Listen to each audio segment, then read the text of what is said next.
మనము మామూలుగా ఖరీఫ్, రబీలో సాగు చేస్తున్నప్పుడు మామూలుగా కూరగాయల విత్తన మోతాదు అనేది కొద్దిగా రికమెండెడ్ ప్రకారం ఉంటుంది. బట్ వేసవిలో సాగు చేస్తున్నప్పుడు మనము విత్తన మోతాదు చూసుకున్నట్టయితే ఎక్కువగా ఉండాలండి. ఎందుకంటే ఉష్ణోగ్రతలు ఎక్కువగా ఉన్న క్రమంలో మొక్క యొక్క పెరుగుదల అనేది చాలా వరకు తగ్గుతుందన్నట్టు.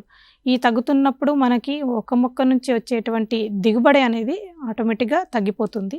సో, ఈ తగ్గిపోయినప్పుడు ఒక మొక్క పెరుగుదల తగ్గుతుంది, దిగుబడి తగ్గుతుంది. తద్వారా మనకు ఒక ఎకరం నుంచి వచ్చేటువంటి దిగుబడి కూడా తగ్గడానికి ఆస్కారం ఉంటుంది. కాబట్టి వేసవి పంటను వేసేటప్పుడు మనము విత్తనం మోతాదు అనేది ఎక్కువ చేసుకొని వేసుకోవాలి. ముఖ్యంగా మనం చూసుకున్నట్టయితే టమాటా మామూలుగా ఖరీఫ్ వానాకాలంలో మనము మామూలుగా 80 గ్రాముల విత్తనము ఒక ఎకరానికి సరిపోతుంది.